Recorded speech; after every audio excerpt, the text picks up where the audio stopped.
তাহলে আজকে আমরা তড়িৎ রসায়ন থেকে শুরু করব। তো প্রথমেই আসবে হচ্ছে তড়িৎ। তড়িৎটা হচ্ছে তোমার এক স্থান থেকে অন্য স্থানে পরিবাহী পদার্থের মধ্য দিয়ে ইলেকট্রনের প্রবাহকে আমরা তড়িৎ বলি। ইলেকট্রন যখন এক স্থান থেকে অন্য স্থানে প্রবাহিত হয় একটা বস্তুর মধ্য দিয়ে বা মাধ্যমের মধ্য দিয়ে, তখন সেটাকে আমরা বলি তড়িৎ প্রবাহ। আর এই তড়িতের পরিবহনের উপর ভিত্তি করে আমরা এটাকে দুই ভাগে ভাগ করতে পারি। একটা হচ্ছে স্থির তড়িৎ আর একটা হচ্ছে চল তড়িৎ। স্থির তড়িৎটা হচ্ছে সরবরাহ অঞ্চল থেকে অনিরবিচ্ছিন্ন প্রবাহ, আর চল তড়িৎ হচ্ছে আহ, সরবরাহ অঞ্চল থেকে তোমার নিরবিচ্ছিন্ন প্রবাহ, মানে এটা অনবরত চলতেই থাকবে। আর স্থির তড়িৎ হচ্ছে একটা স্থানের মধ্যে যেটা আবদ্ধ থাকবে, সেটা হচ্ছে স্থির তড়িৎ। তো এগুলো আমাদের আলোচনার মূল বিষয় না। আমাদের মূল আলোচনার বিষয় হচ্ছে তড়িৎ পরিবহন। ওখান থেকে আমাদের আসলে মূল আলোচনাটা শুরু। সেটা হচ্ছে তড়িৎ পরিবহনের ভিত্তিতে আমরা আসলে এই পদার্থগুলোকে, আমাদের চারপাশে যে পদার্থগুলো আছে সেগুলোকে তিনটা ভাগে ভাগ করতে পারি পরিবহনের উপর ভিত্তি করে। একটাকে বলা হয় সুপরিবাহী পদার্থ, আর একটাকে বলা হয় অপরিবাহী পদার্থ, আর একটা হচ্ছে কুপরিবাহী পদার্থ। সুপরিবাহী পদার্থ হচ্ছে লোহা, তামা, এসিড, ক্ষার, এই সবগুলো হচ্ছে সুপরিবাহী পদার্থ, যার মধ্যে খুব ভালোভাবে তড়িৎ প্রবাহিত হতে পারে। আর অপরিবাহী পদার্থ হচ্ছে গ্রাফাইট। এর মধ্যে দিয়ে তড়িৎ প্রবাহের পরিমাণটা খুবই কম। আর কুপরিবাহী হচ্ছে যার মধ্যে দিয়ে একদমই তড়িৎ প্রবাহিত হতে পারে না, সেটা হচ্ছে কাঁচ, রাবার, এগুলো হচ্ছে কুপরিবাহী পদার্থ। তারপর শুকনো কাঠ, এগুলো।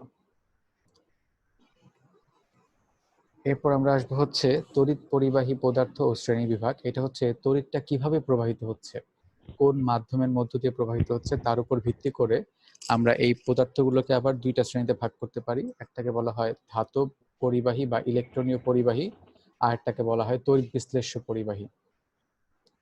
তো প্রথমে যদি আমরা আসি ধাতব পরিবাহী বা ইলেকট্রনীয় পরিবাহীতে, সেটা হচ্ছে যে সকল পদার্থের মধ্য দিয়ে ইলেকট্রনের প্রবাহই বিদ্যুৎ প্রবাহের সৃষ্টি করে, সেটাকে আমরা বলি ইলেকট্রনীয় পরিবাহী। তোমরা সবাই জানো যে ধাতুর মধ্যে তার শেষ কক্ষপথে যে ইলেকট্রনটা, সেটা কিন্তু সেই নিউক্লিয়াসের সাথে মানে আকর্ষণ বল দ্বারা আবদ্ধ না থেকে সেটা মুক্তভাবে চলাচল করতে পারে। সেই মুক্তভাবে চলাচলকৃত ইলেকট্রনটার মুভমেন্টের ফলে কিন্তু ধাতব পদার্থের মধ্য দিয়ে তড়িৎ প্রবাহের সৃষ্টি হয়। এই জন্য, আর যেহেতু এটা ইলেকট্রনের সরাসরি মুভমেন্টের ফলে সৃষ্টি হচ্ছে, তাই এটাকে বলা হয় ইলেকট্রনীয় পরিবাহী। সকল ধাতু সমূহ এই ধাতব পরিবাহী। তো ধাতব পরিবাহীর বৈশিষ্ট্যগুলো এখানে দেওয়া আছে, যেমন সঞ্চারণশীল ইলেকট্রন, তার পরিবহনটা হয় সঞ্চারণশীল ইলেকট্রনের মাধ্যমে। পরিবাহিতা হচ্ছে খুব দ্রুত ইলেকট্রনের পরিবহন ঘটে। তারপর পরিবর্তন হচ্ছে ভৌত পরিবর্তন, অর্থাৎ তড়িৎ পরিবহনের পর তড়িৎ পরিবাহী পদার্থটি উত্তপ্ত হয়ে ওঠে, কিন্তু কোনো রাসায়নিক পরিবর্তন হয় না। ধাতব যে পরিবাহীগুলো আছে, ইলেকট্রনের প্রভাবের ফলে সেটা উত্তপ্ত হবে, কিন্তু কোনো রাসায়নিক পরিবর্তন দেখা যাবে না। তাপমাত্রার প্রভাব হচ্ছে তাপমাত্রা বৃদ্ধির সাথে সাথে রোধ সৃষ্টির জন্য পরিবাহিতা হ্রাস পায়। এটা হচ্ছে ধাতব পরিবাহীর বৈশিষ্ট্য। তুমি তাপমাত্রা যত বাড়াবা, তোমার ইলেকট্রনগুলোর চারদিকে ছোটাছুটির পরিমাণ বেড়ে যাবে। বিশৃঙ্খল ছোটাছুটির পরিমাণ বেড়ে যাওয়ার ফলে রোদের পরিমাণ বৃদ্ধি পাবে এবং তড়িৎ পরিবাহিতা হ্রাস পাবে। আর এটা হচ্ছে বিদ্যুৎ প্রবাহের দিক। ধাতুর মধ্য দিয়ে বিদ্যমান ইলেকট্রনের প্রবাহের বিপরীত দিকে, মানে ইলেকট্রন যেদিকে প্রবাহিত হবে তার বিপরীত দিকে তড়িৎ প্রবাহ সৃষ্টি হবে। আর এর ক্ষেত্রে ওহমের সূত্র প্রযোজ্য। আর ভরের পরিবর্তন ঘটে না, আর চাপেরও কোনো প্রভাব নাই ধাতুগুলোর উপরে। এই হলো ধাতব পরিবাহীর বৈশিষ্ট্য। তারপর আমরা দেখব তড়িৎ বিশ্লেষ্য পরিবাহী। এটা হচ্ছে যেসব যৌগিক পদার্থ গলিত বা দ্রবীভূত অবস্থায় তড়িৎ পরিবহন করে এবং তড়িৎ পরিবহনকালে রাসায়নিক পরিবর্তন ঘটে, তাকে আমরা তড়িৎ বিশ্লেষ্য পদার্থ বলি। তো এরা গলিত অবস্থায় বা দ্রবীভূত অবস্থায় তড়িৎ পরিবহন করতে পারে এবং তড়িৎ পরিবহনের সময় তাদের রাসায়নিক পরিবর্তনও ঘটে। যেমন এর উদাহরণ হচ্ছে hydrochloric acid, sulphuric acid, sodium hydroxide, aluminium chloride, acetic acid, এই সবগুলোই হচ্ছে তড়িৎ বিশ্লেষ্য পদার্থ, বা বলতে পারো তড়িৎ বিশ্লেষ্য পরিবাহী। আর এই তড়িৎ বিশ্লেষ্য পদার্থকে আবার দুইটা শ্রেণীতে ভাগ করা যায়। একটাকে বলা হয় তীব্র তড়িৎ বিশ্লেষ্য পদার্থ, আর এটা হচ্ছে মৃদু তড়িৎ বিশ্লেষ্য পদার্থ। তো তীব্র তড়িৎ বিশ্লেষ্য পদার্থগুলো হচ্ছে যে সকল পদার্থ সম্পূর্ণরূপে জলীয় দ্রবণে আয়নিত হয় বা বিগলিত অবস্থায় সম্পূর্ণ আয়নিত হয়, সেগুলোকে বলা হয় তীব্র তড়িৎ বিশ্লেষ্য পদার্থ। যেমন আয়নিক যৌগগুলো তীব্র আয়নিক যৌগ। আর পোলার যৌগগুলো যেমন হচ্ছে hydrochloric acid, sulphuric acid, sodium hydroxide, sodium chloride, এগুলো জলীয় দ্রবণে সম্পূর্ণ আয়নিত হয় এবং এরা হচ্ছে তীব্র তড়িৎ বিশ্লেষ্য পদার্থ। আর মৃদু তড়িৎ বিশ্লেষ্য পদার্থ হচ্ছে যে সকল পদার্থগুলো আংশিক রূপে তোমার আয়নিত হয় বা বলতে পারো কম আয়নিত হয়, সেগুলোকে মৃদু তড়িৎ বিশ্লেষ্য পদার্থ বলা হয়। যেমন ইথানোয়িক অ্যাসিড, অ্যামোনিয়াম হাইড্রোক্সাইড, তারপরে মৃদু জৈব অ্যাসিডগুলো যেগুলো মিথানোয়িক অ্যাসিড, প্রোপানোয়িক অ্যাসিড, এই সবগুলি হচ্ছে তোমার মৃদু তড়িৎ বিশ্লেষ্য পদার্থ। আর তড়িৎ বিশ্লেষ্য পরিবাহী বা এই আয়নিক পরিবাহীর বৈশিষ্ট্যগুলো হচ্ছে এখানে রাসায়নিক পরিবর্তন ঘটে, আর তড়িৎ প্রবাহের ফলে তড়িৎ বিশ্লেষ্য পদার্থের বিয়োজনে সৃষ্ট ক্যাটায়ন ও অ্যানায়ন সমূহ যথাক্রমে ক্যাথোড ও অ্যানোডে বিজারিত ও জারিত হয় এবং বিজারিত ও জারিত হওয়ার ফলে ওই রাসায়নিক পরিবর্তনটা ঘটে থাকে। পরিবাহিতা হচ্ছে ইলেকট্রনের তুলনায় আয়নের ভর বেশি হওয়ায় ধাতব পরিবাহীর তুলনায় আয়নিত পরিবাহীর পরিবাহিতা ধীরে ঘটে। তো এখানে কিন্তু সরাসরি ইলেকট্রনের প্রবাহ দ্বারা পরিবহন সৃষ্টি হয় না, এখানে আসে আয়নগুলো যখন ক্যাথোডে বা অ্যানোডে যায় তখন ওই তারের মধ্য দিয়ে তড়িৎ প্রবাহের সৃষ্টি হয়। তো যেহেতু আয়নের মুভমেন্টের উপর এটা নির্ভর করে, আর আয়নগুলোর আকার যেহেতু ইলেকট্রনের তুলনায় বড়, তাই এর পরিবহন ক্ষমতাও কম বা বলতে পারো পরিবহনের জন্য বেশি সময় প্রয়োজন হয়। আর এখানে পরিবাহক হচ্ছে আয়ন, এখানে কিন্তু সরাসরি ইলেকট্রন পরিবাহক না, কারণ আয়নগুলো যদি ক্যাথোড বা অ্যানোডে না যেত তাহলে কিন্তু কখনোই তড়িৎ প্রবাহের সৃষ্টি হতো না। তো এই হচ্ছে গিয়ে তড়িৎ বিশ্লেষ্য পরিবাহী। তারপর আমরা জেনে নিব তড়িৎ বিশ্লেষণটা কি। সেটা হচ্ছে যে প্রক্রিয়ায় তড়িৎ কোষে বাহ্যিক উৎস থেকে বিদ্যুৎ প্রবাহ চালনা করে তড়িৎ বিশ্লেষ্য পদার্থটিকে অথবা দ্রবণকে ক্যাটায়ন ও অ্যানায়নে বিশ্লেষিত করা হয় তাকে তোমার তড়িৎ বিশ্লেষণ বলে। আর আমরা আগের সংজ্ঞাটা থেকে এটা বলতে পারি, তোমার যে সকল যৌগিক পদার্থ গলিত বা দ্রবীভূত অবস্থায় তড়িৎ পরিবহন করে এবং ফলে তার রাসায়নিক পরিবর্তন ঘটে, এই রাসায়নিক পরিবর্তনটাকেই বলা হয় তড়িৎ বিশ্লেষণ। এখান থেকেও সংখ্যাটা দেওয়া যায় বা এই সংখ্যাটা দেওয়া যায় যে যে প্রক্রিয়ায় তড়িৎ কোষে বাহ্যিক উৎস থেকে বিদ্যুৎ প্রবাহ চালনা করে তড়িৎ বিশ্লেষ্য পদার্থটিকে বা দ্রবণকে ক্যাটায়ন ও অ্যানায়নে বিশ্লেষিত করা হয় তাকে তড়িৎ বিশ্লেষণ বলা হয়। এখানে একটা তড়িৎ বিশ্লেষণ কোষ দেওয়া আছে। তো একটা তড়িৎ বিশ্লেষণ কোষ তৈরি করার জন্য আমাদের যে যে জিনিসগুলো দরকার, প্রথমত হচ্ছে একটা কোষ পাত্র দরকার বা কোষ আধার দরকার, যার মধ্যে আমরা দ্রবণটা নেব। এটা হচ্ছে সেই কোষ আধার। তারপরে দরকার দুইটা লাঠি, এই যে একটা আর এই একটা। তো এই লাঠি দুটার একটা হচ্ছে অ্যানোড, আর একটা হচ্ছে ক্যাথোড। আর দরকার একটা গলিত বা দ্রবীভূত দ্রবণ, একটা তড়িৎ বিশ্লেষ্য পদার্থের গলিত বা দ্রবীভূত দ্রবণ দরকার। তো এই লাঠি দুটার মধ্যে মানে তড়িৎদ্বার দুটার মধ্যে যেটাকে ব্যাটারির ঋণাত্মক প্রান্তের সাথে যুক্ত করা হয় সেটাকে ক্যাথোড, আর যেটাকে ধনাত্মক প্রান্তের সাথে যুক্ত করা হয় সেটাকে অ্যানোড বলা হয়। তো এখানে যে তড়িৎ বিশ্লেষণ কোষটা নেওয়া হয়েছে সেখানে সোডিয়াম ক্লোরাইডের গলিত দ্রবণ নেওয়া হয়েছে, সোডিয়াম ক্লোরাইডের গলিত দ্রবণ।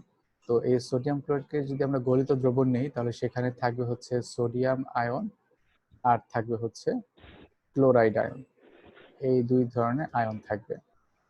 তো যখন আমরা এই তড়িৎদ্বার দুটাকে ব্যাটারির উৎসের সাথে সংযোগ দিয়ে ফেলবো তখন অ্যানোডটা হয়ে যাচ্ছে ধনাত্মক আধান বিশিষ্ট আর ক্যাথোডটা হয়ে যাচ্ছে ঋণাত্মক আধান বিশিষ্ট।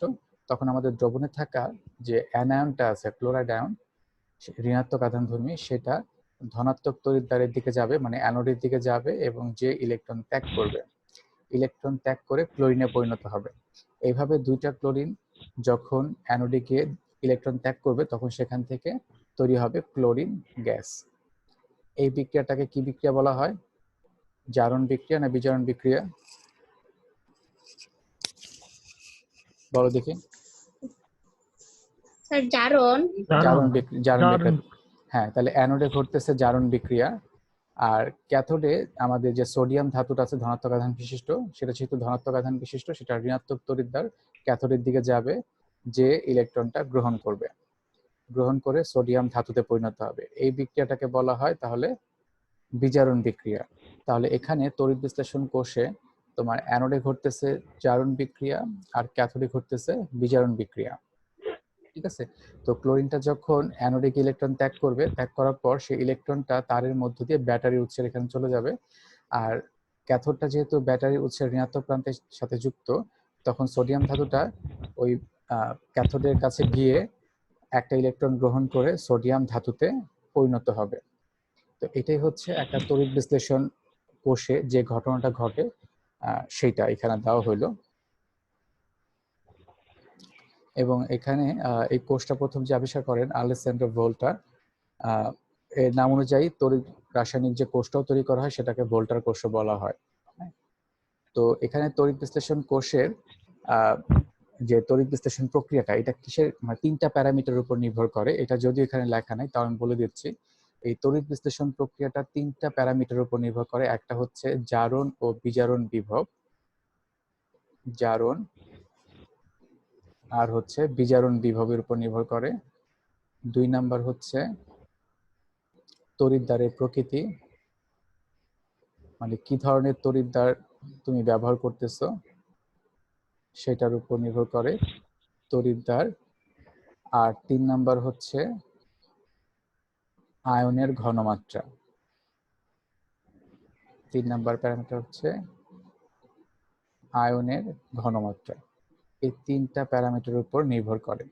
প্রথমে যদি আমি এসে জারণ ও বিজারণ বিভব সেটা যদি একটু আসি, তো এখানে আমি বলছিলাম যে অ্যানোডের মধ্যে কি ঘটে, জারণ ঘটে। তো এই যে অ্যানোড আছে, ধনাত্মক চার্জধর্মী অ্যানোড, এবং তার চারপাশে যে দ্রবণটা আছে, এই দুটা দ্রবণের মধ্যে কিন্তু একটা বিভবের সৃষ্টি হয়। কারণ ওইখানে কিন্তু ক্লোরাইড আয়নগুলো আছে। ক্লোরাইড আয়ন হচ্ছে ঋণাত্মক আধান বিশিষ্ট আর অ্যানোডটা হচ্ছে ধনাত্মক আধান বিশিষ্ট। তাহলে এই অ্যানোড এবং তার চারপাশে থাকা দ্রবণের মধ্যে যে বিভব পার্থক্যের সৃষ্টি হয় বা যা বিভবের সৃষ্টি হয় সেটাকেই বলা হয় জারণ বিভব। কারণ ওই জারণ বিভবের কারণেই কিন্তু ক্লোরাইড আয়নটা অ্যানোডে এসে ইলেকট্রন ত্যাগ করতেছে। ঠিক একইভাবে ক্যাথোড এবং তার চারপাশে যে দ্রবণ আছে সেই দ্রবণের মধ্যে যে বিভবের সৃষ্টি হয় সেটাকে বলা হয় বিজারণ বিভব। আর এই বিজারণ বিভবের কারণে সোডিয়াম ধাতুটা ক্যাথোডিকে ইলেকট্রন গ্রহণ করে। তাহলে এখানে 2 ধরনের বিভব আছে, একটা হচ্ছে জারণ বিভব আর একটা হচ্ছে বিজারণ বিভব। তো একটা দ্রবণের মধ্যে যদি একাধিক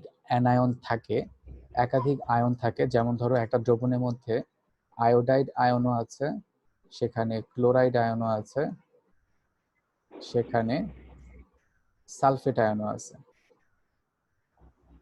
এই 3 ধরনের আয়ন আছে একটা দ্রবণের মধ্যে। তাহলে এই 3টার মধ্যে কোন আয়নটা আগে অ্যানোডে গিয়ে ইলেকট্রন ত্যাগ করবে সেটা নির্ভর করবে এই আয়নগুলোর মধ্যে যার জারণ বিভব বেশি সে আগে অ্যানোডে যাবে, যে ইলেকট্রন ত্যাগ করবে।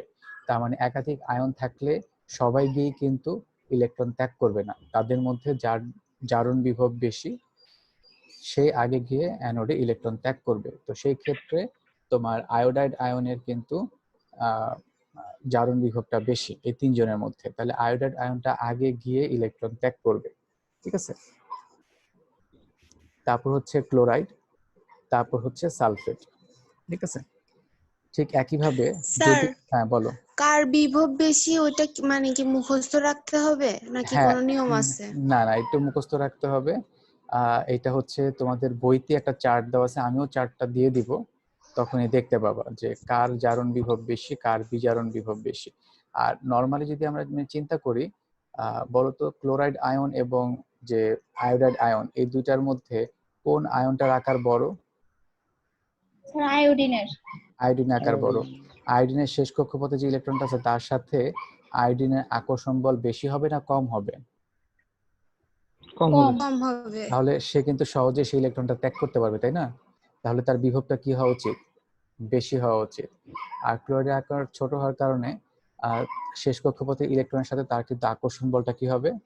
বেশি হবে। এটা কিন্তু সে সহজে ছেড়ে দিতে চাবে না।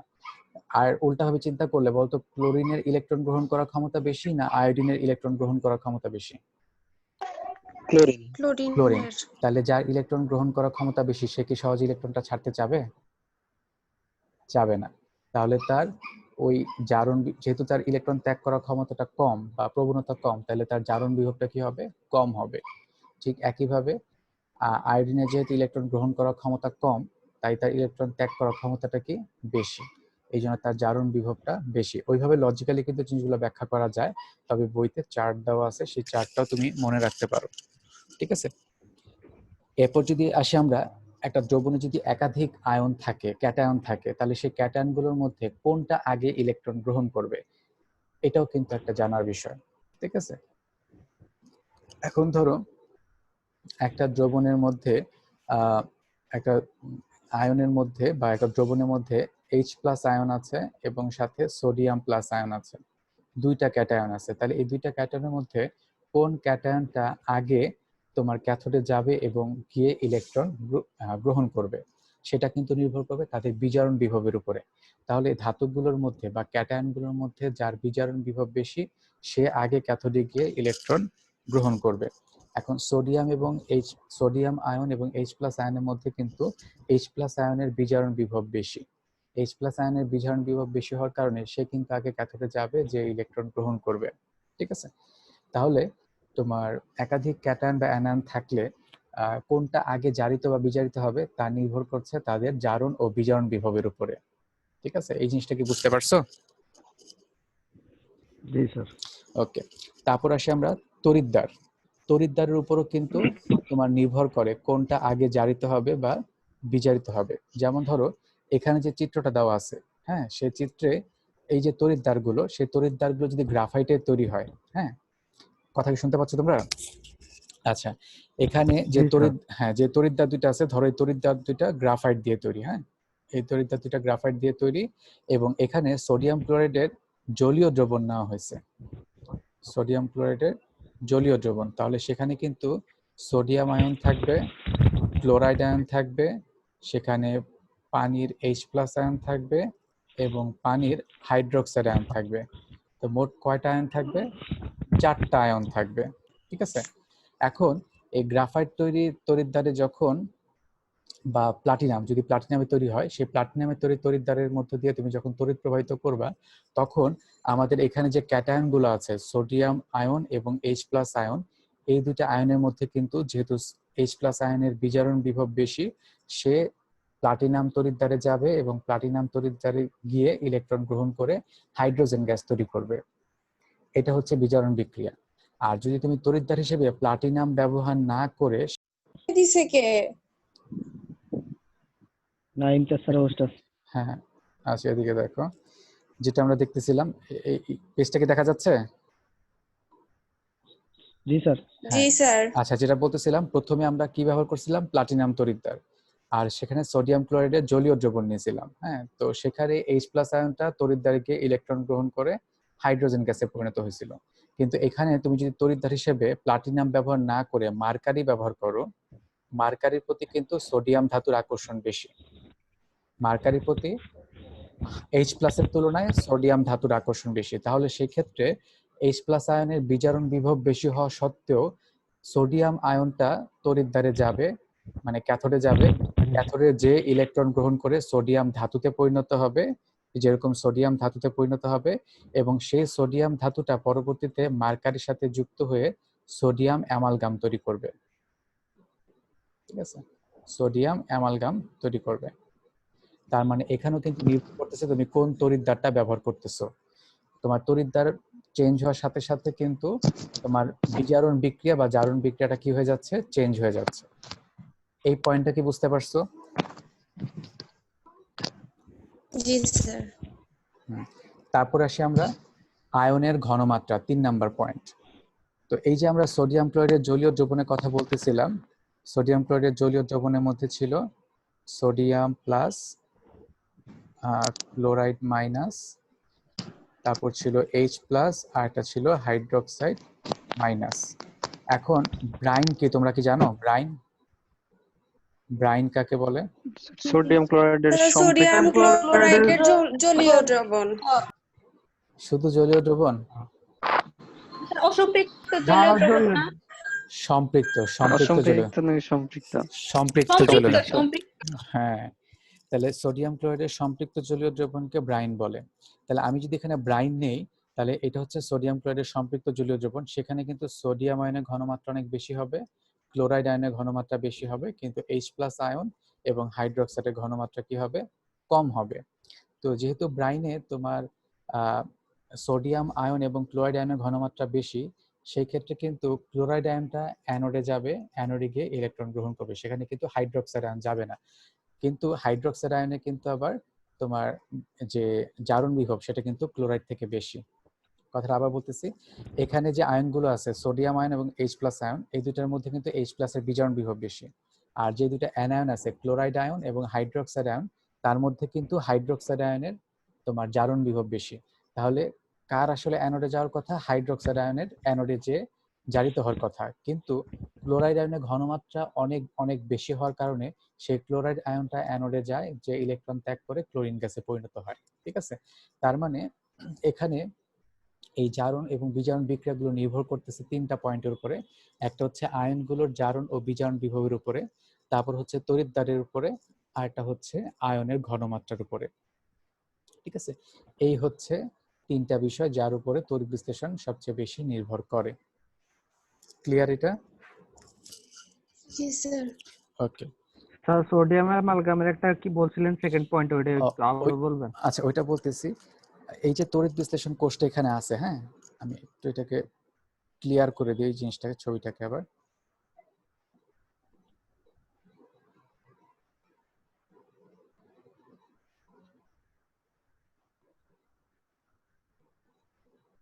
হ্যাঁ, পেজটা কি দেখা যাচ্ছে? জি স্যার। জি হ্যাঁ স্যার। হ্যাঁ, এবার আবার বলতেছি, দেখো এখানে এখানে যে তড়িৎ বিশ্লেষণ কোষটা আছে, সেখানে ধরো এই তড়িৎদ্বারগুলো হচ্ছে প্লাটিনামের তৈরি, তড়িৎদ্বারগুলো হচ্ছে প্লাটিনামের তৈরি। আর এখানে তুমি সোডিয়াম ক্লোরাইডের জলীয় দ্রবণ নিচ্ছো, তাই এখানে সোডিয়াম আয়নও আছে, আবার এখানে H+ আয়নও আছে। এই দুই ধরনের ক্যাটায়নই আছে। H+ আয়নটা আসছে পানি থেকে, আর সোডিয়াম ক্লোরাইড থেকে আসছে সোডিয়াম প্লাস আয়ন। তাহলে এখানে যেহেতু H+ আয়নের তোমার বিজারণ বিভব বেশি, তাহলে সে কি করবে? ক্যাথোডে যাবে, যে একটা ইলেকট্রন গ্রহণ করবে এবং হাইড্রোজেন গ্যাসে পরিণত হবে। এটা হচ্ছে প্লাটিনাম তড়িৎদ্বার ব্যবহার করলে।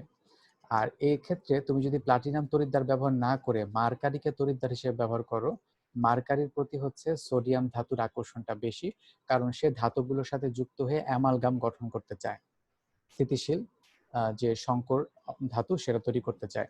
তাহলে সেই ক্ষেত্রে যেহেতু সোডিয়ামের তোমার মার্কারির প্রতি আকর্ষণ বেশি, যদিও সোডিয়ামের বিজারণ বিভবের মান কম, তারপরও এই ক্ষেত্রে সোডিয়াম আয়নটা ক্যাথোডে যাবে, যে ইলেকট্রন গ্রহণ করে সোডিয়াম ধাতুতে পরিণত হবে। পরবর্তীতে এই সোডিয়াম ধাতুটা মার্কারির সাথে যুক্ত হয়ে সোডিয়াম অ্যামালগাম তৈরি করবে।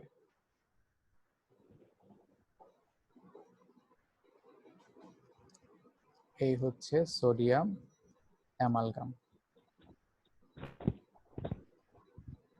তাহলে এখানে তড়িৎদ্বারের উপর নির্ভর করতেছে কে আগে জারিত হবে বা বিজারিত হবে। আরেকটা উদাহরণ তোমাদের বলি, যেমন ধরো তুমি কপার পাইরাস থেকে বিশুদ্ধ কপার তৈরি করবা, কপার পাইরাস থেকে বিশুদ্ধ কপার তৈরি করবা, সেক্ষেত্রেও কিন্তু একটা জলীয় দ্রবণ নেওয়া হয়।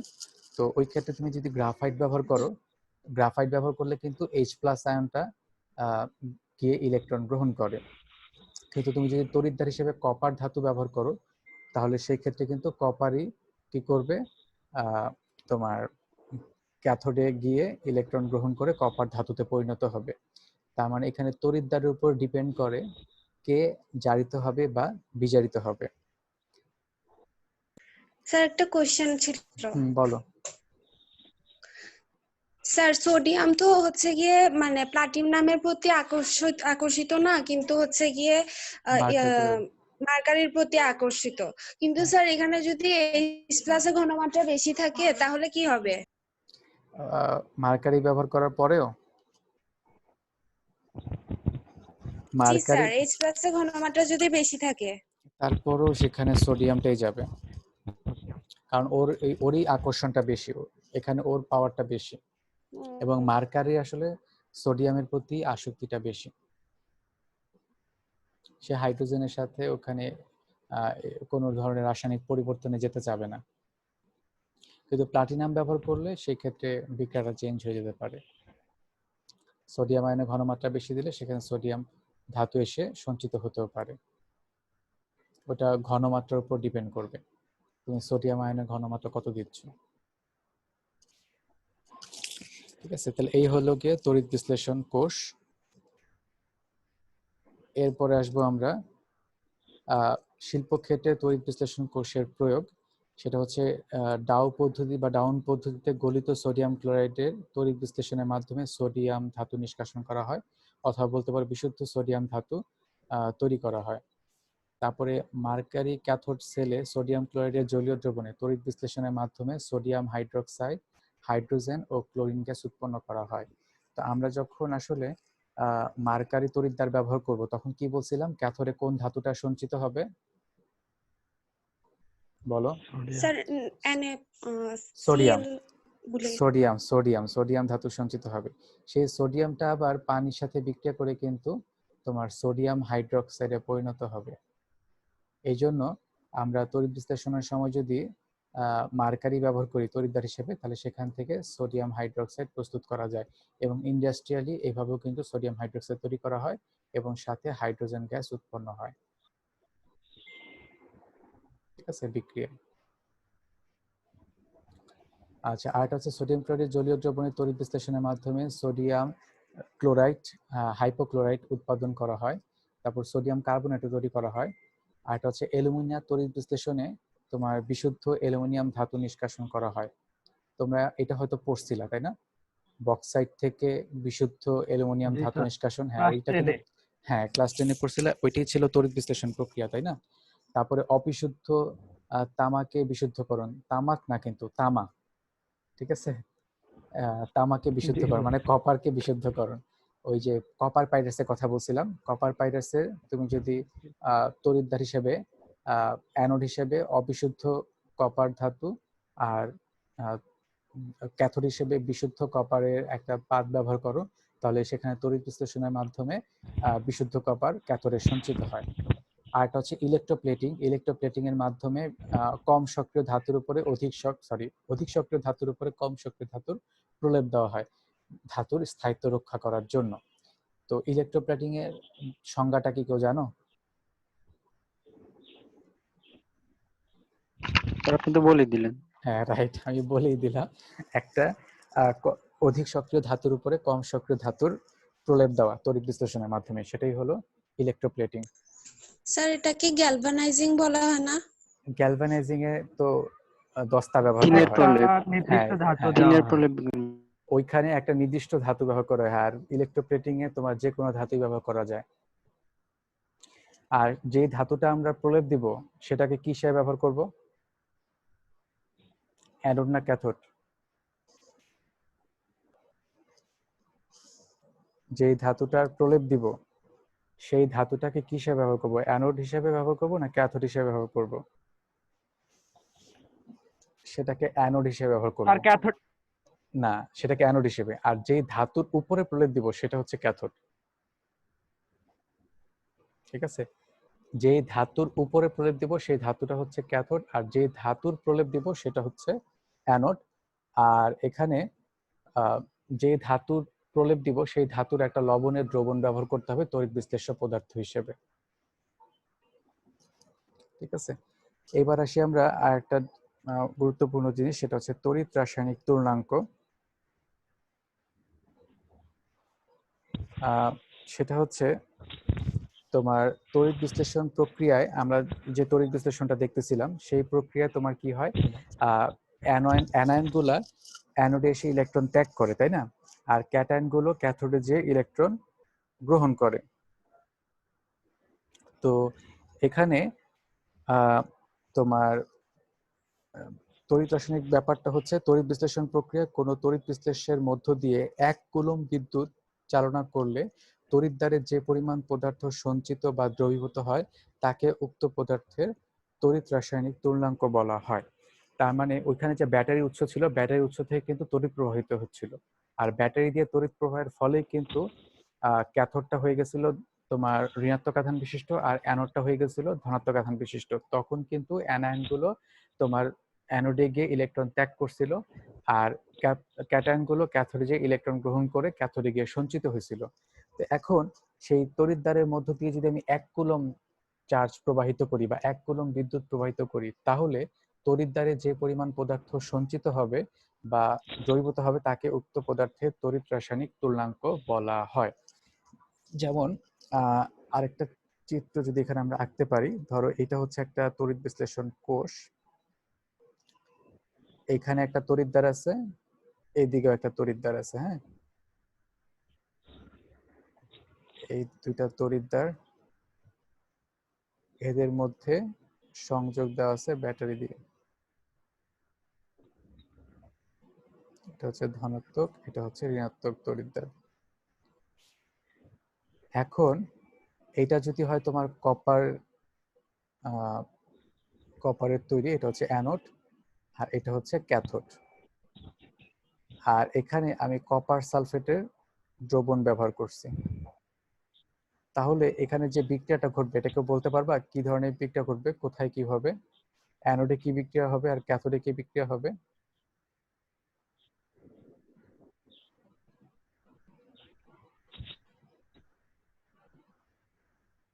আমি বলে দিচ্ছি, এখানে অ্যানোডে যে কপারটা আছে সে কপারটা দুইটা ইলেকট্রন ত্যাগ করবে, সে দুইটা ইলেকট্রন ত্যাগ করে কপার 2+ আয়ন হিসেবে দ্রবণে চলে আসবে। এটা হচ্ছে অ্যানোডের বিক্রিয়া। আর যেটা হচ্ছে তোমার ক্যাথোড, সেখানে এই কপার 2+ আয়নটা গিয়ে দুইটা ইলেকট্রন গ্রহণ করে কপার ধাতুতে পরিণত হবে। তাহলে অ্যানোড থেকে পদার্থ কি হচ্ছে বলতো, ক্ষয়প্রাপ্ত হচ্ছে না ওইখানে গিয়ে সঞ্চিত হচ্ছে?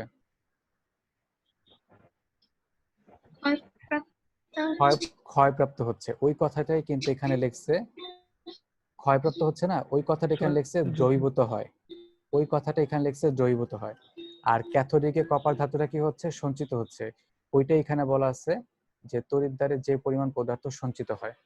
তা আমরা যখন এরকম তড়িৎ বিশ্লেষণ চালনা করি তখন দেখা যায় অনেক সময় অ্যানোড থেকে পদার্থটা ক্ষয়প্রাপ্ত হয়ে দ্রবণে চলে আসে, আর ক্যাথোড থেকে দ্রবণ থেকে একটা পদার্থ ক্যাথোডে গিয়ে সঞ্চিত হয়।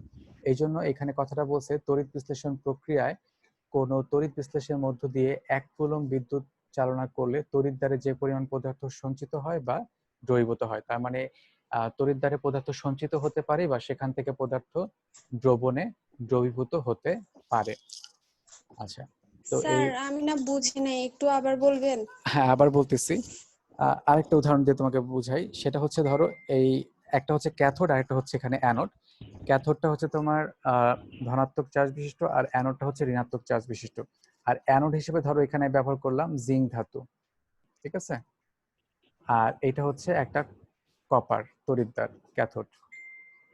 এই অংশটা কি কথাটা বুঝতে পারছো? এটা হচ্ছে একটা তড়িৎ বিশ্লেষণ কোষ। এখন তুমি কপার সালফেটের দ্রবণ ব্যবহার করছো, এখানে কি বিক্রিয়াটা ঘটবে? এখানে যে জিঙ্ক ধাতুটা আছে, জিঙ্ক ধাতুর কিন্তু সক্রিয়তা বেশি, সে কিন্তু ইলেকট্রন ত্যাগ করে দ্রবণে চলে যেতে চায়। তাহলে অ্যানোড থেকে জিঙ্কটা দুইটা ইলেকট্রন ত্যাগ করে দ্রবণে চলে যাবে, তাহলে অ্যানোডটা কি ক্ষয়প্রাপ্ত হবে না? কথা কি? স্যার অ্যানোডের না জারণ ঘটে? হ্যাঁ, জারণ ঘটে। তাহলে ইলেকট্রন ত্যাগ মানে কি জারণ না? জিঙ্কটা দুইটা ইলেকট্রন ছেড়ে দিয়ে জিঙ্ক 2+ হিসেবে দ্রবণে চলে আসলো। ও আচ্ছা, জি স্যার। হ্যাঁ, তাহলে জিঙ্ক অ্যানোডটা কি হলো, ক্ষয়প্রাপ্ত হলো না? সেখান থেকে পদার্থ দ্রবণে দ্রবীভূত হয়ে গেল না? এই জি কথাটা কি স্যার। হ্যাঁ, ঠিক একইভাবে দ্রবণ থেকে কপার 2+ আয়ন ক্যাথোডে যাবে, দুইটা ইলেকট্রন গ্রহণ করে কপার ধাতু রূপে সঞ্চিত হবে। তাহলে ক্যাথোডে পদার্থ কি হলো, সঞ্চিত হচ্ছে না? সঞ্চিত হচ্ছে কি? জি। হ্যাঁ, এটাই বলছে যে 1 কুলম্ব তোমার বিদ্যুৎ প্রবাহিত করলে ক্যাথোডে যে পরিমাণ পদার্থ সঞ্চিত হয় বা অ্যানোড থেকে যে পরিমাণ পদার্থ দ্রবীভূত হয় বা ক্ষয়প্রাপ্ত হয়, সেটাই হলো তার তড়িৎ রাসায়নিক তুলনাঙ্ক। এবার কি বুঝতে পারছো? কি বুঝতে কি পারছো? জি স্যার। ওকে, তাহলে তড়িৎ রাসায়নিক তুলনাঙ্ককে তোমার জেড দ্বারা প্রকাশ করা হয়, এটাকে এই ক্যাপিটাল জেড দ্বারা প্রকাশ করা হয়। এবং এইটা আমাদের ব্যবহার করা হয় ফ্যারাডের সূত্রে। ফ্যারাডের একটা সূত্র আছে, সেই সূত্রটা আমরা সামনের দিন দেখবো। না, সূত্রটা আজকে পড়বো। সেই সূত্রে এই জেড অংশটা কাজে লাগে এবং প্রত্যেকটা পদার্থের ক্ষেত্রে এই জেড এর মানটা কিন্তু কনস্ট্যান্ট। প্রত্যেকটা ধাতুর ক্ষেত্রে এই জেড এর মানটা হচ্ছে কনস্ট্যান্ট। এখন আমি যদি এখানে একটা বিক্রিয়া লিখি, সেই বিক্রিয়া থেকে আমি তোমাদের তড়িৎ রাসায়নিক তুল্যাঙ্কের মানটা বের করে দেখাবো। ধরো একটা বিক্রিয়া লিখলাম, সেটা হচ্ছে কপার 2+, এই 2 মোল ইলেকট্রন গ্রহণ করলো, 2 মোল ইলেকট্রন গ্রহণ করে ক্যাথোডে গিয়ে কপার ধাতু রূপে সঞ্চিত হলো। ঠিক আছে, এই হচ্ছে বিক্রিয়াটা। তাহলে এখানে কপার ধাতুটা, কপার আয়নটা কয় মোল ইলেকট্রন গ্রহণ করলো? কপার আয়নটা 2 কয় মোল? মোল। 2 মোল। 2 আচ্ছা, মোল। আচ্ছা 1 মোল ইলেকট্রনের চার্জ কত বলতে পারবা কেউ? 1 মোল ইলেকট্রনের 1.6 into 1.6 into 10 to the minus না 19. না 1 মোল ইলেকট্রনের চার্জ হলো 96500 কুলম। ওইটা হচ্ছে ইলেকট্রনের সংখ্যা, আমি বলছি চার্জ 96500 কুলম। 1 মোল ইলেকট্রনের চার্জ সমান হচ্ছে 96500 কুলম। কথা কি বুঝতে পারছো? এটা হচ্ছে জি, স্যার। এটাকে 1 ফ্যারাডে বলা হয়। তাহলে এখানে কয় মোল ইলেকট্রন গ্রহণ করছে? 2 মোল। তাহলে 2 মোল ইলেকট্রনের চার্জ কত? 2 × 96500 কুলম চার্জ। এই 2 × 96500 কুলম চার্জ যদি প্রবাহিত করো, তাহলে কত গ্রাম কপার সঞ্চিত হচ্ছে ক্যাথোডে? 1 মোল, তাই না? 1 মোল। হ্যাঁ, আর 1 মোলের চার্জ কত? 63.5, তাই তো? 63.5 গ্রাম। তাহলে সংজ্ঞাটা কি বলছে? 1 কুলম চার্জ প্রবাহিত করলে, তাহলে 1 কুলম চার্জ প্রবাহিত করলে সঞ্চিত কপারের পরিমাণ হবে 63.5 ডিভাইডেড বাই 2 × 96500। এটাই হলো কপারের তড়িৎ রাসায়নিক তুল্যাঙ্ক। কথা কি বুঝতে পারছো? এটা কিন্তু সংজ্ঞা অনুযায়ী লিখলাম। তোমাদের কারোর সাথে ক্যালকুলেটর আছে? কারো কাছে ক্যালকুলেটর আছে?